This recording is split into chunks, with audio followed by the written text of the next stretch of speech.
Kabanata 1621. Miss Tate, mabait talaga ang anak mo. Kinausap siya ng nurse sa mahinang boses. Pagdating ko sa trabaho sa night shift, kumalat ang salita ng nurse station namin. Pagkatapos ng operasyon mo, pupunta ang anak mo sa doktor para pag-usapan. Kalahating oras na ang nakakalipas. Hindi alam ni Avery ang tungkol dito, ngunit matapos marinig ang sinabi ng nurse, na curious siya. Avery, ano ang sinabi niya sa doktor? Pinag-uusapan ang kalagayan mo. Sobrang nag-aalala siya sa'yo. Sabi ng nurse, mukhang maganda ang pinag-aralan mo. Maraming mga batang lalaki sa edad na ito ay hindi masyadong matino. Pagkatapos suriin ang temperatura at presyon ng dugo, umalis ang nurse sa ward. Hindi na makatulog si Avery. Kinuha niya ang kanyang telepono at nakita ang isang mensahe mula kay Elliot. Buong araw akong abala ngayon, at katatapos ko lang maligo. Saan kayo naglalaro ng anak mo ngayon? Magpadala ka sa akin ng ilang larawan. Kung may litrato si Avery, siguradong ipapadala niya ito kaagad sa kanya. Tumingin siya sa oras, 1:00 na pala, kaya't sumagot siya, Elliot, huwag kang magalit, hindi ako mahuhulog sa bitag niya. Ipadala sa akin ang mga larawang kuha mo kasama ang iyong anak noong araw ngayon. Avery, noong araw, nawala ng kuryente ang telepono, kaya hindi ako nagpa-picture. At ang anak ko ay hindi mahilig kumuha ng litrato. Sandaling natigilan si Elliot. Alam niyang hindi mahilig magpa-picture ang kanyang anak, pero mahilig magpa-picture si Avery. Elliot, pagkatapos ipadala sa akin ang iyong larawan. Avery, nawala ng kuryente ang phone ko, kaya hindi ako kumuha ng litrato. Elliot, hindi kinunan ng litrato. Avery, bakit kailangan mong tingnan ang mga litrato ko? Dati araw-araw tayong magkasama, hindi ka ba nagsasawa na makita ito? Nang ipadala niya ang mensaheng ito, nakaramdam siya ng labis na pagkakonsensya. Natakot siya na iniisip iyon ni Elliot at pumunta siya rito. Elliot, natatakot ako na hindi mo ako namimiss. Hindi napigilan ni Avery na itaas ang sulok ng kanyang bibig, syempre namimiss kita, pero ilang araw na lang uuwi na ako. Gabi na, matulog ka na ng maaga. Kung may anumang pagbabago tungkol sa Wanda at Wonder Technologies, maaari mong sabihin sa akin anumang oras. Matapos may padala ang mensahe, idinagdag niya, mas mainam na magpadala ng mensahe. Elliot, nakuha ko, matulog ka na rin. Saan ka maglalaro bukas? Avery, hindi pa napagdesisyonan. Tatalakayin ko ito sa aking anak kapag nag-almusal tayo bukas. Elliot, wala ka bang plano? Hindi ito tulad ng iyong estilo ng paggawa. Kabanata 1622. Avery, after I'm with you, I don't have so many opinions anymore. Sa tuwing lalabas ako para maglaro, hindi ba? Kita nakikinig. Elliot, sa susunod ilalabas na kita. Isang napakahusay na. Sa susunod na lalabas tayo bilang isang pamilya. Elliot, sige, matulog ka na. Padalhan ako ng mga larawan bukas. Isang napakahusay na. Matapos ipadala ang mensahe kay Elliot, biglang kumalma ang kanyang puso. Hindi nagtagal pagkatapos niyang ibaba ang telepono, nakatulog siya sa pagkataranta. Kinaumagahan, dumating ang doktor para mag-ikot. Anong pakiramdam mo? Tanong ng doktor. Ayos lang ako. Totoong sinabi ni Avery, kailangan kong maglakad-lakad ngayon. Sabi ng doktor, wala ka pang 24 na oras ng operasyon. Hindi bababa sa 24 na oras ng pagmamasid. Aalis ako mamayang tanghali, okay? Tanong ni Avery, kung wala akong abnormalidad pagsapit ng tanghali. Ipapasyal ko ang aking anak. Kung hindi ako lalayo, mamili ako malapit sa ospital. Sumulyap ang doktor kay Hayden at tumango, it should be your first time to come to Cafgel. May lawa sa likod ng ospital, at hindi naman masama ang tanawin. Maaari kang pumunta at tingnan. Maaari kang manatili sa hotel. Ngayong gabi, ngunit kailangan mong pumunta sa ospital para sa muling pagsusuri bukas. Avery, sige. Tanghali na lumabas ng ospital sina Avery at Hayden, nang naghahanap siya ng tanghalian sa malapit na restaurant, dumating ang mensahe ni Elliot. Hayaan siyang mag-post ng mga larawan. Wala siyang makeup at hindi masyadong maganda ang mukha kaya binuksan niya ang beauty camera. Pagkatapos kumuha ng random na larawan, ipinadala niya ito. Kumakain ng tanghalian si Elliot sa mga oras na ito, at nang makita niya ang magandang larawang ipinadala ni Avery, ang pagkain sa kanyang bibig ay direktang sumakal sa kanyang esophagus. Ibinaba niya ang telepono at marahas na umubo. Agad siyang binuhusan ni Ben Schaffer ng isang basong tubig, anong problema? Sobrang sabik. Tinakpe ni Elliot ng tisyo ang bibig at ilong, saka muling kinuha ang telepono at muling sinipat ang litrato. Sumunod si Ben Schaffer at tumingin sa screen ng kanyang mobile phone.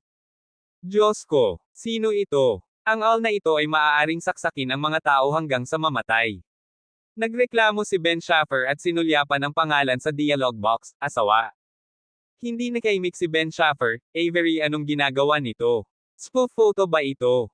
Itinaas ni Elliot ang baso ng tubig, humigop ng tubig, at nagulat siya, dapat ay kinuha ito gamit ang isang beauty camera. Ang ibang tao ay kumukuha ng litrato gamit ang isang beauty camera, at ang larawan ay maaaring gawing photo. Shit, kinuha niya ito gamit ang isang beauty camera. Ang larawan ay naging isang ghost movie. Ha. Walang awa na tumawa si Ben Schaffer, kumuha ka rin ng litrato gamit ang iyong beauty camera at ipadala ito sa kanya. Hindi sinabi ni Avery na gusto niyang makita ang litrato ko.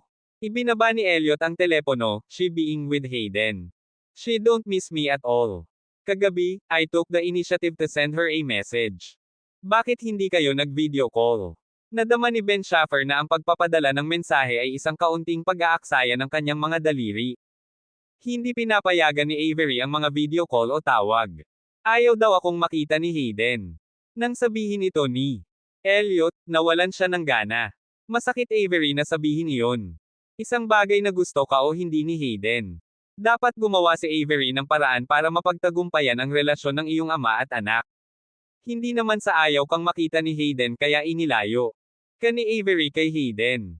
Sinabi ni Ben Schaffer, naaalala ko na si Avery ay napaka-protective sa iyo, bakit ito nagbago ngayon? Elliot, meron ba? Kabanata 16:23. Elliot, kung sa tingin mo ay hindi, wala ka.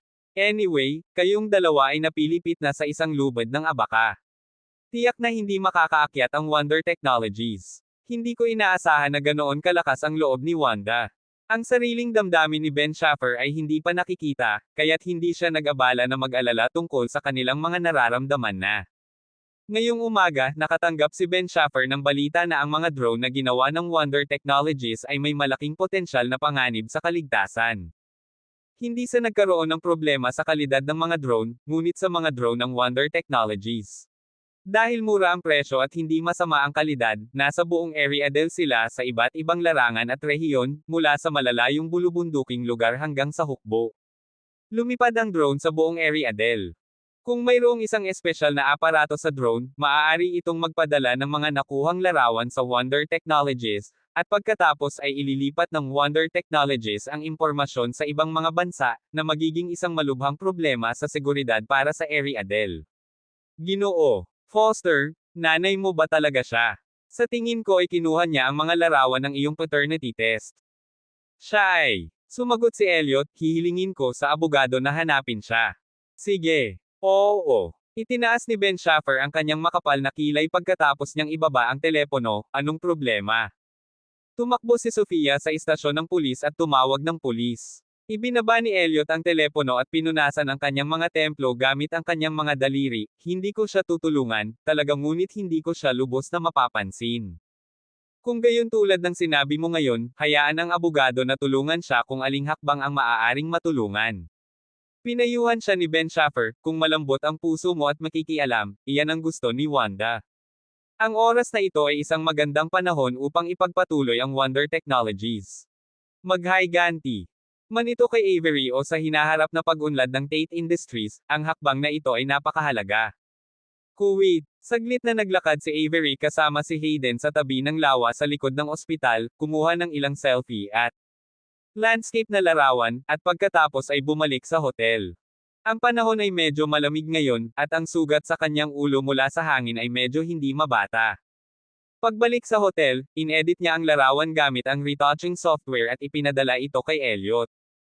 Pagkatapos, binuksan ni Avery ang bilog ng mga kaibigan at nakita ang balita na ipinost ni Eric isang oras ang nakalipas. Eric, next stop, Jan Roval.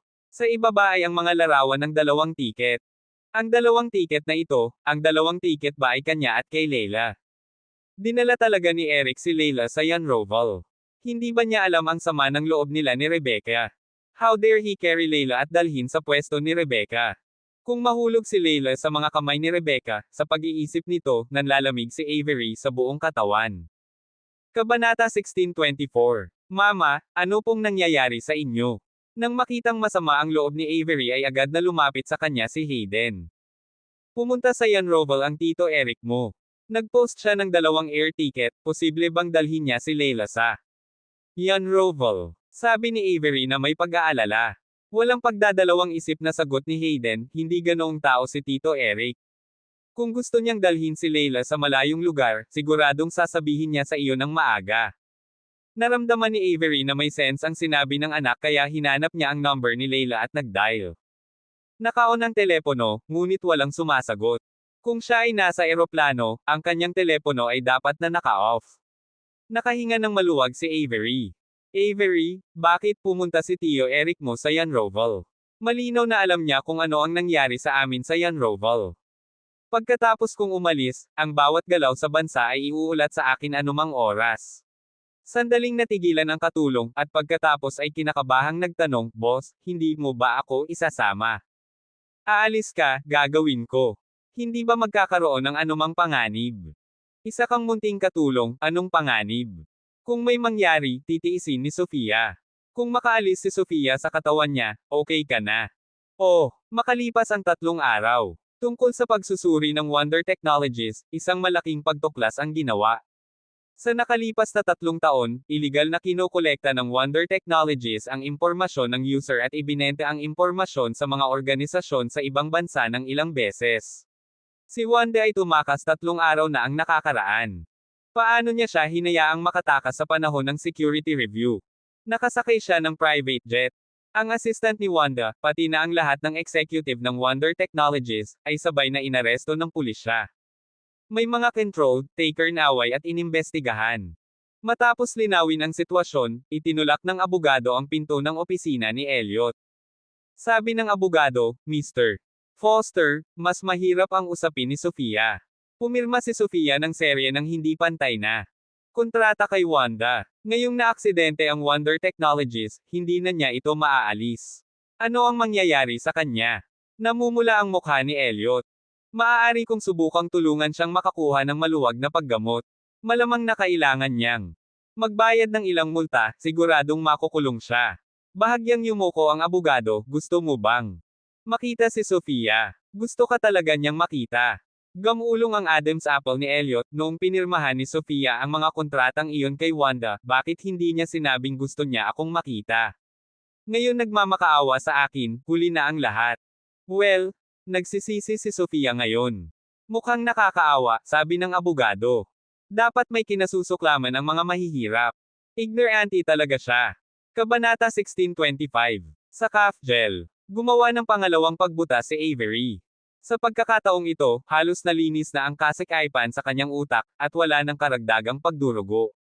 Hanggat nakapagpahinga siya ng mabuti sa hinaharap, dahan-dahan siyang makakabawi. Medyo nagulat siya sa epekto ng 2 operasyong ito. Sabi ng doktor, kung nagpagamot ka ng mas maaga, baka hindi mo na kailangang gumawa ng 2 butas, baka kahit isa. Lalala at lalala ang sakit. Dapat ay mayroon kang isang mahusay na pahinga kapag bumalik ka, at huwag maging pabaya. Paliwanag ng doktor. Avery, pagkatapos ng operasyon ko noong nakaraang taon, nagkaroon ako ng re-examination. Normal ang resulta ng re-examination. Sabi ng doktor, hindi ba sabi mo na apektuhan ang iyong paningin? Nangangahulugan ito na ang pagsusuri ay hindi sapat na maingat. Pumunta sa ophthalmologist at magpasuri ng mabuti. Avery, sige, salamat. Ang doktor, bahala ka. Pagkalabas sa brain department ay hinawakan ng mahigpit ni Hayden ang kanyang pulso. Naramdaman ni Avery ang kaba ni Hayden, at agad na sinabing, Hayden, huwag kang matakot. Magiging maayos din si Mama. Tumango si Hayden. Avery, sinabi ko na sa iyo noon na bagamat ang iyong ina ay may pagdurugo sa utak, basta't ang dugo sa utak ay nililinis at ang pagdurugo ay itinigil, ito ay magiging maayos. Pero ang mga mata mo, tumingin si Hayden sa mga mata ng kanyang ina at natakot na baka may mangyari sa kanyang mga mata. Mabuti na ang mga mata ni nanay at kitang-kita mo na. Magpapatest ako just to make sure na okay lang, hindi dahil sa tingin ko malapit na akong mabulag. Matingkad na ngumiti si Avery, mas mabuti na ang pakiramdam ko kaysa isang linggo na ang nakalipas. Dumating ang mag-ina sa departamento ng ophthalmology. Naghintay si Hayden sa labas, at pumasok si Avery sa loob para sa inspection. Pagkatapos ng sunod-sunod na masusing pagsusuri, sinabi sa kanya ng doktor ang totoo, medyo dumudugo ang optic disc mo, at problema rin ang cornea mo, pero sa ngayon, hindi masyadong malala ang problema, gamutin muna gamit ang mga gamot, at pagkatapos ay regular, pagsusuri. Nakahinga ng maluwag si Avery. Paglabas niya dala ang utos ng doktor, napaka-relax niya sa mukha. Nakita ni Hayden ang ngiti sa kanyang mukha, at lumuwag ang tense sa puso. Hayden, Ma, okay ka lang. Ayos lang. Ang sabi ng doktor ay maliit lang itong problema at gamutin muna ito ng gamot. Ipinakita ni Avery ang listahan sa kanyang anak at sinabing, kunin na natin ang gamot. Hindi maintindihan ni Hayden kung para saan ang mga gamot na ito, ngunit pakiramdam niya ay hindi maliit na problema ang pagkakasakit ng kanyang ina. Sa Yan Roval. Pagkadating ni Eric ay nakasalubong niya si Rebecca ng swabe. Dahil sa mga aktibidad na sinalihan ni Eric sa oras na ito, nakibahagi rin si Rebecca. Ang isang celebrity sa Yan Roval ay isang tagahanga ni Eric. Sa kaarawan ng celebrity na ito, pinakanta siya sa pangalan. Napakataas ng presyong inaalok ng kabilang partido, kaya lumapit si Eric. Sa birthday party ng celebrity, nakilala ni Eric si Rebecca. Nakadress skirt si Rebecca, mataas ang umbok ng tiyan, at para siyang mangganganak. First time nilang magkita pero parang matagal na silang nagkita. Nang umiinom si Eric sa audience, natural na lumapit sa kanya si Rebecca. Nabalitaan ko na nagdibo si Leila. Hinawakan ni Rebecca ang kanyang tiyan sa kanyang mga kamay, hindi maitago ang pagmamalaki sa kanyang mukha at nagpatuloy, ang bata sa aking tiyan ay kamukhang kamukha ni Leila. Kapag ipinanganak ang aking anak, maaari kang uminom ng kasal.